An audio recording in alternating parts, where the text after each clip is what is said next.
All right, hey folks, Steve here, and I'm with one of my dearest friends, Mr. Co de Kloet, and we're going to talk a little bit about you and about one of your passions, and of course, one of my favorite subjects also, Frank Zappa, and Co's new book, Frank and Co. So Co, let's first let everybody know kind of like how we met, or even before that, because you knew Frank before we met, obviously. Oh yeah, years before. Okay, so the most unique thing about this book is that Co actually developed a very friendly relationship with Frank for many years, since '77, right? Yes. Which is kind of, I haven't really seen many of those in my relationship with Frank, where he actually took to somebody, and especially because you were so young and you were so interested in his music. I could always tell Frank had a soft spot when he knew somebody really appreciated the music, you know, because he appreciated it, you know. And but you were also in media, and from the very beginning, you were doing interviews and working with NPR and various publications. Yes. And so you met Frank early, and the story about how you met him and conducted the first interview is just extraordinary. And maybe talk a little about before that and the lead up, and Well, indeed, I was at a very young age very interested in his music. Yeah. And that was because when I was in first grade of high school, a girl I was in class with, her father had an album, and she said, "You got to check it out because it's so weird. It's such a great music." And my father, who has the same name as me, I was named after my father. He worked for radio. As a matter of fact, he had the first pop music program on public radio in Holland. And this was in the late 50s. This was amazing. We didn't have that. Right. So he had all these records, you know. So he was a very famous guy in record company land. And she said, "You got to check out this record." So I went home because I recognized the title and everything. And my father had it and was freak out. Yeah. So as I describe in the book, what happens to a lot of people, you turn on that record and your life changes. Yeah, yeah. And so I was then 12. Wow. And I was totally, what is this? And my whole musical world was upside down. In my house, there was always music. I played the recorder. I was very interested in Baroque and in top 40 radio. And my father would play rock and roll and Frank Sinatra and stuff. And I said, "What is this?" And I didn't get it, but I liked it. And then 2 months later, my father brought home 200 motels. Yeah. So that was a nice That follow-up on is Freak Out. Yeah, right. Right? So I was like, One of these things is different than the other. I got to dive into this, you know. Yeah. And then my first radio performance talking about Frank was in 1973. Oh, okay. So how old were you then? I was then 14. 14, okay.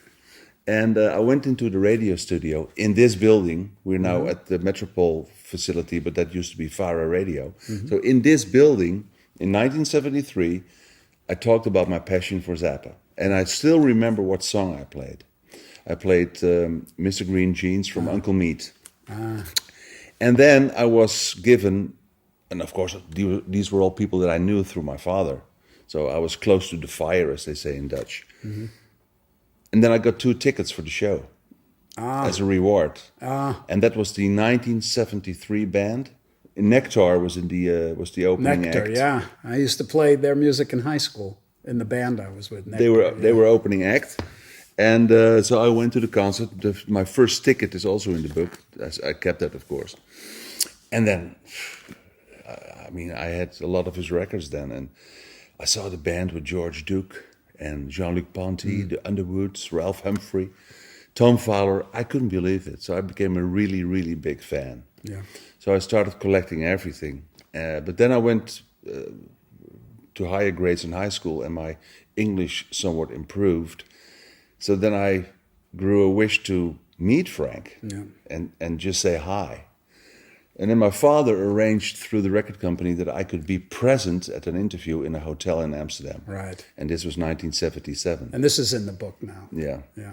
And I brought my little cassette recorder, and I brought my mother's photo camera, and so perhaps I could have the possibility to meet Frank and say hi and have a picture. And so the record company guy said to me, "You have to follow my instructions because it's a little tense," because he was with Warner Brothers. Yeah. And this was 1977. Yeah. So Zappa fans know what I'm talking about. Yeah. So he says, "I don't know if it will work, but just stay here." And I knew that guy, promo guy, great guy, Jan Bult. And he says, "Wait here in the lobby." It was the Pulitzer Hotel in Amsterdam. And so I was sitting there as a young guy in a lobby in a very chic hotel, just waiting. And in come Patrick O'Hearn and Terry Bozzio. And I said, "Hi." And they just said, "Hi, just another fan." Yeah. And then somewhat later, all these real weird-looking guys came in with beards and mustaches and curly hair. That was And like I said, Jethro Tull. Yeah, and I said, which one is Frank? Because the previous year in '76, I'd seen him live in Amsterdam. And he had big curly hair, with the band with Roy and Nappy. And so I was just looking, who is Frank? And I was nervous. Yeah. And I couldn't figure out who he was. I said, no, that's not him. That's one of the crew guys. And no, that's not him either. So they all went away, and I was there alone again. The slide door opened. In walks a man with very tight hair, tiny mustache, tiny goatee, very expensive clothes, and he was wearing a briefcase. So he looked like an Italian businessman. Yeah. And I said, so I had the combination of being horrified, this may be Frank, but he looked so different. And he was looking at me, and I was sitting there, and I was starstruck. Yeah. And I said the most stupid thing that anybody has ever said to him. I said, I don't know about that. "Are you Frank Zappa?" The elevator doors open, and he looks at me and he says, "I sure am." He goes into the elevator, and away he is. And I think, I blew it. This was it. Yeah. But then somewhat later, the promo guy came down and says, "Now." So I rush up. I have my camera ready, my cassette recorder ready. And he says, "Wait." So some journalists and photographers were leaving. And then Jan Bult said, "Before we go, can I introduce you to Co? And he's probably one of your biggest fans in Holland." And Frank looks at me and says, "And you still had to ask if it was me when you saw me in the lobby?" Well, he remembered your face at least. And I said, Imagine if he said Co. So I stuttered a bit, and it says, "You were just being careful, huh?" And I said, "Yeah." So I sit down. I did the interview. I could make the first picture, and which is a great picture, I think. But which is the situation where you showed up and it was a press conference? That was later. That was later. That was in 90. So this was 1977, right? Yeah. So in 1978, I see him again with the Yeah. band with Adrian Belew, and I had a backstage pass. So he introduced me to Adrian, and Tommy was there. So this was 1978, but that was quite a relaxed year. I just said hi. And then the next year, I was invited to a press conference in 1979 when he had the band with Warren, Yeah. the Cucurullo band. Peter Wolf. Peter Wolf, Tommy, Yeah. Ike. Ike. And was that already Vinny? There was Vinny. Yeah. David Logerman came after later, that. yeah. So 1979, and there was this press conference. And I was sitting next to Frank. And in the form of a horseshoe, there were all these journalists. And they were all drinking and just not being really devoted and focused, you know what I mean? And I was sitting in, and I had then a professional Nagra, because I was going to do an interview for radio, and it was going to be broadcast 2 weeks later. And the questions were, I was like, oh, this is painful. And one guy started bitching on Frank about, this Ike Willis, he's just a poor copy of Napoleon. And Frank was, well, I like Ike. You know, I like Napoleon, but I also like Ike. Yeah, but you know, blah blah blah, and they would just give, and he got bored, and the silences grew longer, and later on we often discussed this press conference, and it grew longer and longer, and the tension was really building up, and during one of the silences I said, I got to do something. So I said, isn't it true that you once wrote a song about journalists? And I was referring to Packard Goose, of course, of the Joe's Garage album. And he says, yes, I did. And then one of the journalists says in a quite arrogant manner, like so many others did. And Frank looks at the guy and he says, and I'm paraphrasing, but the literal text is in the book. He's looking at the guy and he says, well, it's a good thing to commemorate you, because it's very hard as a journalist to have a career on your own. You know, it's very hard to distinguish yourself with a typewriter. And the guy went, and he says, so the only thing that you can do to get famous is to form a band or dress real weird. But my advice is just be an asshole and wait for somebody to write a song about you. So the silences grew longer. Yeah. And then he got a bit pissed off and he looked at me and he said, why don't you ask any questions? Like, I know you, you know me. Yeah. And you probably have something sensible to ask. So I don't know what came over me. I was then, I was going 20, or maybe I was just 20. And I said, well, I got some adrenaline shot or something. Yeah. I said, well, I'll explain to you why I don't do that. You know, all these journalists here are getting paid to do this. I don't. I do this because I like your music. And, but this will air in 2 weeks, you know. So what will happen is if I ask you a question, you will give me a good answer, and you're not getting paid to do this. Mm-hmm. And then my good question and your good answer will appear in the newspapers tomorrow or the day after. Mm-hmm. And then my tape in 2 weeks' time will be regarded as old news. That's why. Mm-hmm. And he was just looking at me like this. And he says, why don't you come to my hotel tonight and we will have a one-on-one talk. That's amazing. And he was staying in the Amstel Hotel, which is the... Yeah. And so I was there and... and that's where you snapped that picture. No. This was other Oh, that was pictures. it. That was the other. No, the first picture was with the whiskey bottle. Is in 1977. That's this one. Mm-hmm. This is 1977. Yeah. And I have the first print. You do. These are the two pictures I had. One of them is signed. This is in 79. So that's in the Amstel. Young Co? Yeah, this is the Amstel Hotel. Nice. And I still remember why he had the time for me, because all the rest of the guys went to the Carré Theater to see the Jacksons. And so I had a very long talk with him, and he played me tapes. He had this huge ghetto blaster with him and a lot of cassettes. So I heard a lot of Zappa music I was unfamiliar with. Well, he always enjoyed having an audience of somebody that really appreciated the music. I mean, we'd go up to the house, me and Pia even sometimes, and we'd just be there for hours listening to music. You know, he just loved playing you stuff, you know. But that was basically the early days.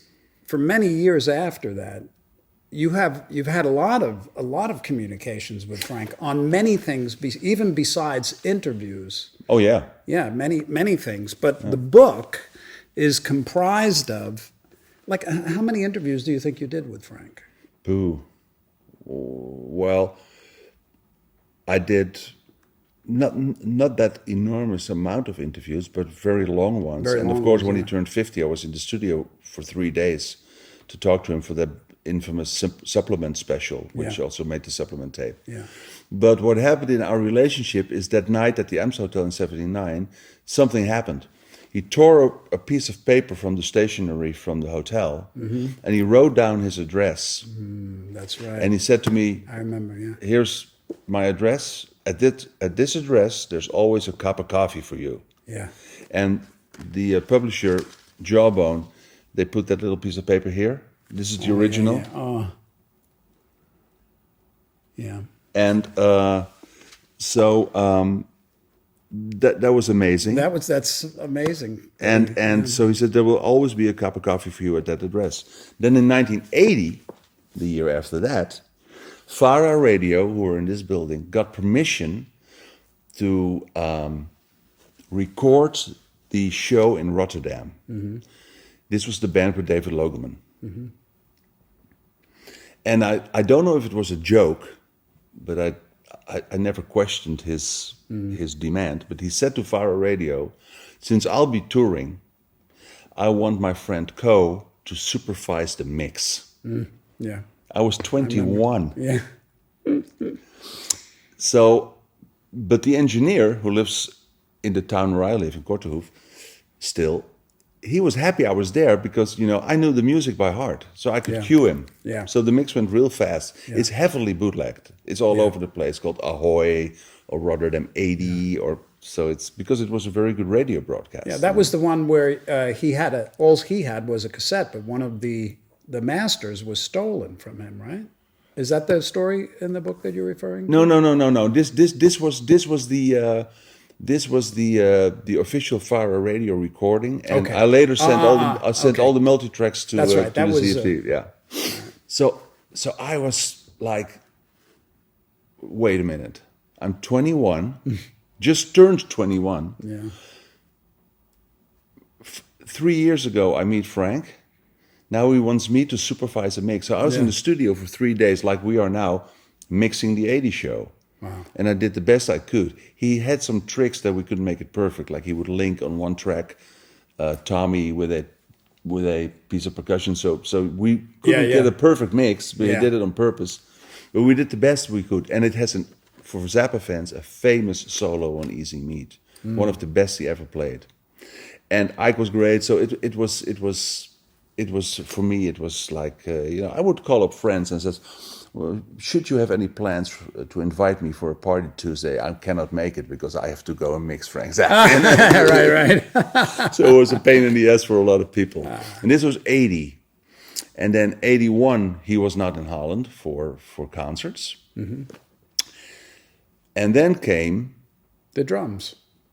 and then came May 15, 1982. Yeah. And a funny thing happened. I got a phone call from a very nice lady, and she says, hello, my name is Susan Rubio. I'm Frank Zappa's personal secretary, and I'm going to make my first European trip. And Frank suggested that I would first go to your place for a few days to get used to the European vibe and just stay with you for a couple of days. And I said, okay, if Frank says so, he's perfect at matching people to. Yeah, but he didn't ask me if there was a problem or not. So Susan came. You never expected anybody to ever say no. No. And so Susan came along, and she became a friend of the family instantly. Yeah. And we had a lot of fun with her. And then she was with me for about 8 days or something. I can't really remember. And so then together we went to the show and to the sound check. And Smothers was there, and Scott was there, and I already had met Tommy, and I knew Smothers pretty well in those days, John Smothers, Frank's bodyguard. And so I shook your hand for the first time, so we have known each other for 40 years. Yeah. Wow. And so then the relationship grew stronger and stronger. And but through all these years, let's first talk about the book, and this book is an accumulation of all of the interviews you've done with Frank. Okay, and the interesting thing is it has audio backup. Yes, word for word. Yes. So your transcriptions of the interviews are word spot on. Yes. And you're planning on doing an audio book. Yeah. That would eventually have the actual audio. Interviews, yeah. So there's one thing I'd like to add is, I was also a Frank fan before I was in the band and all. And once I started hanging out with Frank and whenever you get to know a person, it's difficult when you've placed barriers in your own mind because I was 20 and he was Frank. And I got to see how he interacted with everybody, everything, everybody, journalists, political people, musicians, business people. And I've read a lot of interviews, you know, and I've seen his occasional sharp claws, you know, in interviews and stuff. But when he was talking to you, there was a whole different vibe, and I know why. I think it's the same for any artist. Whenever you create something and you're connected to it, it's meaningful to you, and you put it out into the world, you naturally want people to feel the same way you feel about it. It's impossible, obviously, because everybody has different kinds of likes and dislikes. But one of the greatest things and the evidence is in your own life. Whenever you create something that you feel somebody is appreciating on the level that you hope they would, you have a whole different radar, you know, a whole different connection, intention with that person. And maybe another journalist exists that Frank had that kind of connection with, but I never met any. I know how the music resonates with you through your whole life, because even to this day, he is the champion, Co is the champion at the one-word Zappa game, where you just have to say one word of any Zappa song. Yeah. I know it sounds odd, but It's a game I do with Tom Trapp. And, and I've joined it occasionally, but it's hard. Yeah. So the way that he reacted with you, and I can tell by reading the interviews, it was very different. You know. Well, if I may interrupt you, there's one thing, because you mentioned one word, and I think there's one advantage that I had. Besides being okay, you know, I never took advantage of him or never wanted to. Well, that too, because he could smell that a know. mile away. I mean, know. an inch away. You know, Yeah, Frank knew that, and that was. You'll be out. Yeah. Yeah. But my big advantage is I'm not a journalist. Right. I'm a radio music person. Yeah. And when we talked, and that's why it doesn't say interviews with Frank Zappa, but conversations. Conversations, yeah. So if I was there for a music program and he wanted to talk in length about the Gulf War, I would let him. Yeah. Because they were conversations. They were captures of moments, you know. Yeah. And I'm not the kind of person who says, "What's your favorite milkshake?" Yeah, right. You know? Exactly. So it was conversations. So we would start off, and it would go someplace, and he felt, you can tell by reading the interviews, he felt there was an openness there that's relatively, it's different in other interviews. Yeah. So this is a unique book for that. I mean, Zappa fans have read it all. You know, they listen to it all. Yeah. But really, it's Frank's vibe when he was being interviewed by you or having a conversation with you. It was just very different. And you also have interviewed a lot of other folks for the book. You've got Flo and Eddie. And that was for the 1990 birthday special that we made for Frank. I talked to Jimmy Black, who I That's know. amazing. I knew him already because he was in my studio playing with the English band The Muffin Man. Yeah. And I had met him with the grandmothers, and I always liked Jimmy. And he invited me to his house because I made a 4-hour audio documentary on Freak Out. And therefore I only wanted to talk to people who were there. Yeah. So I talked to Jimmy Black, and I also talked to Pamela Zarubica, the number 1 on the list on Freak Out. Right. She used to be Lenny Bruce's housekeeper, and Frank lived with her when he was not famous, when he was just starting, pre-Freak Out. He lived with Pamela. Oh, I didn't. And then he took her on the first European tour as Susie Cream Cheese. Oh, okay. And Pamela stayed in London. She's an adorable woman and very intelligent, very, very spiritual. And I talked to her about Frank, about Freak Out, about the other guys. And so there's, and who's also in the book, and you won't believe this, we're now May 22. I met this gentleman in 1982. And while we do the orchestral works of Steve Vai, in the next room, there's a big rehearsal going on, led by Ken Nagano, who did all the London Symphony recordings. Yeah. And my conversation with him is in the book. And there's pictures in the book, and there's this chapter called Maestro Nagano. And that's a whole different anecdote. And you even carried his luggage. We both did. His luggage over here the other day. Yeah, I had the big one. No, but it's and you got Captain Beefheart. Yeah, Don Van Vliet, and I knew Captain Beefheart. Yeah, and since 1980. Yeah. There is something I noticed in the book where he's inaccurate about something. Who? Don Blend. Captain Captain Beefheart. His specialty. Oh. Because it says the first time he recorded with Frank was... Cucamonga. Yeah, no. One night when I was at Frank's house, because sometimes you go up there and Frank would just play music. Yeah. Very rarely he would play other music. Yeah. But one day he said to me, and it was just him and I, and he said, I think you would really like R&B. So he started taking out all these R&B tapes. And then he said, and here's my first recording. The first time he ever recorded this, I said, "This is the first time?" And this is a story he told me. Mm-hmm. He was in school with Captain Beefheart. They were kids. Yeah. And they went into the AV room and they basically borrowed a little tape recorder. And it was a little reel-to-reel tape recorder. And they locked themselves in a closet. And Frank had an acoustic guitar, and Beefheart just sang, and Frank had the tape, and he played it for me, and it's called, do you know it? Well, it could be a couple of things. Maybe Metal Man Has Won His Wings, but... Lost in a Whirlpool. Lost in a Whirlpool.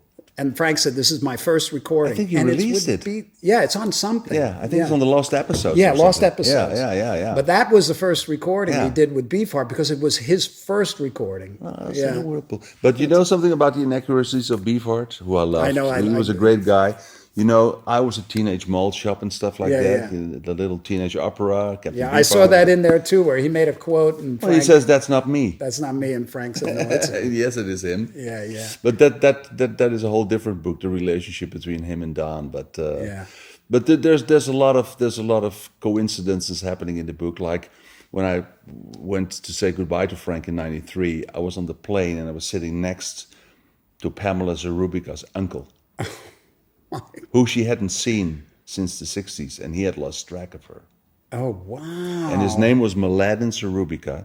And if you want the whole story, read the book. But he was the first, during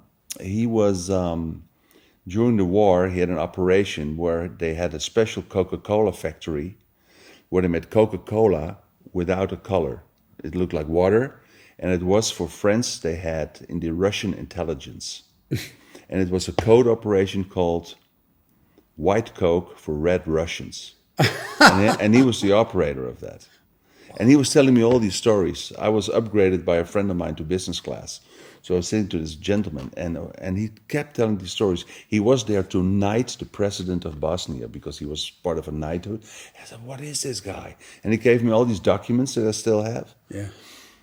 And the synopsis for a book he was going to write about the Coca-Cola story, and it would be turned into a documentary. And if you Google it, there is some documentaries where his name is mentioned. But he hadn't said his name yet.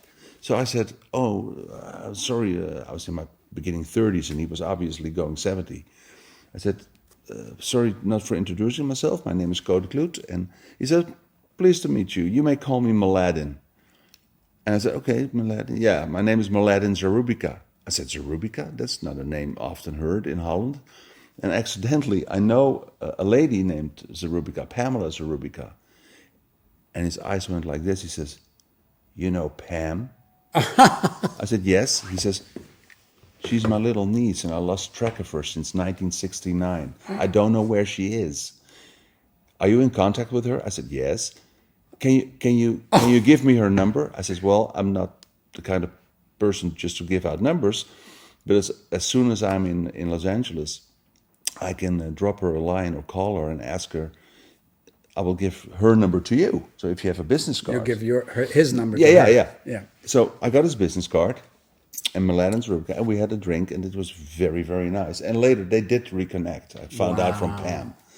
And he says, I remember that one day I went up to a house in the hills, and she was working or living, or I don't know what she did, with this weird guy. I can't remember his name. No way. I said, would that be Frank Zappa? He says, that's it. I said, shall I tell you something? I'm on my way to meet Zappa. Unbelievable. Well, stuff like that happens. I walk in the studio, Yeah. and I say to Frank, I got to tell you something. On my way here, I was sitting next to a gentleman, and he was Pamela Zarubika's uncle. And he said, you met Mladen? What? He remembered his name from that one instance. Are you serious? Yes, I am. That's Frank. And I said, So and this I is a was sitting great next way- to him, and he says, well, that's just a co-thing. That's a co-thing. So this is a great segue into. Well, first we'll talk about how we met through Frank. Well, what Frank had said, Oh, yeah. and then I just want to briefly touch on all of the amazing projects that you've worked on to bring musicians here to Holland to perform in extraordinary situations that they would have a real hard time, putting together on their own. Many of them ex-Zappa musicians, but many of them just world-class musicians. I want to hear about that. But I would like you to complete the story of the address. The note. The note. Because this is extraordinary. I got baffled a lot by Frank. Yeah. Excuse me. But I also wanted to baffle him. I wanted to surprise him. So I would think of little things to tell him, and he would say, what? Yeah, yeah. We all amazing. tried doing that. Yeah, and it worked a few times. It really, really worked. And I also describe about that, so I won't go into detail right now. But one of the most baffling moments I had with Frank is in 1993, I received some extra tax return money, and said, what am I going to do with this? And I was just thinking to myself, okay, I know what I'm going to do. I'm going to buy a plane ticket, and I'm going to say goodbye to Frank, because I had already known then for years that he was sick. Yeah. Because when I did the 1990 special with him for his 50th birthday, I already knew what his condition was. Yeah. And you even helped him to find some Alternative cure help here in Holland. Yeah. And so I knew, I had seen him, of course, at the Yellow Shark, because I had a role in that. And he was real swollen, and not in very good shape at all. So I said, and I had heard it's bad. So this is probably my last chance to say goodbye, which is weird, because if you live so far away, that's going to be the last time. Yeah. Yeah. So I went there, and I was a little nervous, and I was staying with Susan. And I had an appointment at 4:00 in the afternoon, and I went to the house, and Gail was there, Dweezil was there. They were very nice. And I walked into the basement, and I was shocked, because the last time I saw him, he was like huge, and he was like nothing. Yeah. And he saw me, and he was smoking and having a coffee, and he saw how I reacted, and he said, "Relax." I said, okay, I'll try to. And he says, okay, sit down. You want some coffee? Yeah. So we were talking, and then, of course, he got very tired because he was sick. Yeah. So I knew it was time to go. And I probably would get something to drink from Gail in the kitchen or whatever, but it was time to leave him alone. So I know the moment is approaching that this is the last time I will look into your eyes. And then he asked me a question. He says, so what's your business in LA? What are you doing? I said, what do you mean? He said, well, why are you here? I said, well, I'm talking to you. Am I not?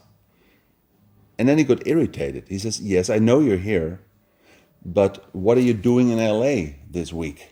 I mean, are you interviewing people? What is it? What are you doing? I said, nothing. I go home. And then he fell silent, And I could see that he realized, wait a minute, here's a guy from Holland who's flying to Los Angeles to be here with me 25 to 30 minutes. And then he goes back. And it dawned on him what my trip was all about. But Frank being Frank, he wanted to have sort of the last word. And he says to me, I got it. You came for that cup of coffee. And then I was just like, Yeah. I said, yeah, I did. And thank you for it. And I stood up, he stood up, and I said, can I hug you? He says, yeah. So I hugged him, and I felt how frail he was. Yeah. And then all I could say is, thank you, Frank. I'll see you next time. And he says, yeah. He said, yes. Goodbye. Yeah. So that was it. And then Susan had to work or whatever. So the whole evening I was alone in her apartment, thinking about everything, and it was that was pretty overwhelming. Yeah. But it also taught me that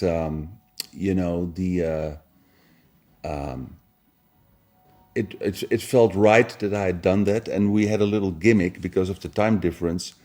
For about 5 or 6 times, I would exactly call him December 21st at midnight, when he was his birthday, because that would be in the morning here. Yeah. It was 9 o'clock. So every time I call him, and the third time we picked up the phone, is this Co? And I said, and then I was referring one day. I said, how about those phone calls that I do on your birthday? He says, you're doing the right thing. So that was fun. So there were 2 reasons for me to write this book. Before I'm going to talk about the meeting with you, but the 2 reasons were, first of all, my father always said, write a book. So he was really pushing me for all these years, and I was sort of thinking about it. And then I did a project with Dweezil, with the NNO, your band in the north, and I told Dweezil a story, and Dweezil looked at me and says, I didn't know that. Because on his repertoire was You Didn't Try to Call Me from the Freak Out album. Right.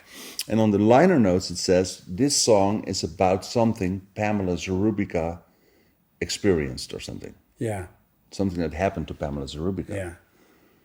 But when I was with Pam, I said, what did that mean? Yeah. And she says, I had a very romantic evening, and the man I was with had promised me to call me, and he didn't. And I told Frank I was very shocked, and he didn't call me.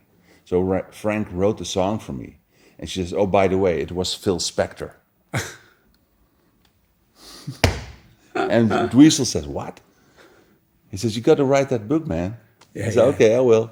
There's a lot of little nuggets like that in here. All sorts of amazing things. Like the thing with Millette and Zarubica, with Obi Jesse, Yeah. So there's that. And what I would like to emphasize is, and that's why I stick to the literal transcriptions of the talks. And of course, it has my memories in it, but it doesn't pretend to be anything but a personal statement. It's not a biography. Yeah. It's not complete, because you need a library to make a complete statement on Zappa. Yeah. So it's a personal thing, and one of the reviews I got from the first edition is that the vibe of the book is represented by the way Frank looks on the picture, which was, by the way, made by Menno, my good friend. Uh-huh. And it's like it's relaxed. Yeah, it's very relaxed. It's very rare to even see him that. Yeah, it's in the studio in LA and in the UMRK, and so it's and Jawbone Press did a great job. Of course, it has your lovely text on it, and Dweezil wrote the foreword. Oh, Dweezil wrote a fantastic foreword. Yeah, the foreword explains a lot. Yeah, So the thing that one of the reasons I wanted to do this interview is, many people know that I was a Zappa musician, but I'm a huge fan. And when you discover his immense catalog of music and it resonates with you, it's like a treasure for life. You want to get into because he was so into it. And it's so musical and so, there's no, you can't really quantify the vastness of it, really, when you get into it. So those people that do resonate with Frank's music, and have seen all the interviews and stuff like that. This is a different kind of a take completely. And I just highly recommend it to all of us real Frank fans. You did such a great job. I mean, it's not like you write books constantly. This is No. the one. Yeah. You know, it's a little treasure for the Zappa fans. So thank you. Thank you very much, Steve, for your kind words. And my next book will be on you. Yeah. No, it's You'll have to come by for a cup of coffee. I will, and you know, for me it was fun to do. I'm going to do some stage presentations also, where I'm going to talk about the book and play some of the music and show of some of the pictorial material. And there's a lot of things that I couldn't use, you know, that I still have. Yeah. And so I'm going to do stage presentations with it, and Jawbone is very supportive for me, because they are also represented in your country and in Canada. So that was a big help for me. You know? So it's finding its way. And we're here today with the Metropole Orchestra, recording my orchestral music for one simple reason, because Co deemed it worthy. And many years ago, when I believed in it, but I never had the real desire to try to sell it, to try to get it performed. It was always just this untouchable kind of concept. Writing the orchestra music was one of my favorite things to do, but getting it performed, it was just like a mystery. And I tried, and it was just like roadblock after roadblock. Rock and roll guitar player composing. But Co, I'll never forget the day. What was like 2004, was it? What? When we first met and started talking about 1997. 97. See what as far as the past, I'm not very good at remembering dates. Sacramento. And I remember when you had said to me, you know, Steve, I think you're really good guitar player. I think you're a very good guitar player. But I think that you're a better composer, but nobody knows it. And in the back of my mind, I'm thinking, yeah, go on. And you're like, well, I'm going to work on getting your orchestra music performed. I'm thinking, yeah, sure, go on. Really, I mean, I didn't, it was a impossible kind of a thing. And he did it in a big way. And still doing it. This whole thing. And what we're going to be doing in the future. Oh, man. It's just incredible, really. There's some plans you won't believe. But you've done this for so many people. Yeah, not just me. Yeah, but with you I have a special bond, and you know something, to make the circle round. The funny thing is that my friend Menno Kalman and I had a little company called Siesta Productions, and one of our huge projects was importing Flexible when it came That's out. That's right. And and that was in 84, 5. That's right. Co was the first person to import Flexible into Europe in 84. Yeah, that's amazing. But you think the baffling thing for me also was that when I told Zappa about that, he says, you and he will be doing more stuff. You'll be doing more stuff. Trust me.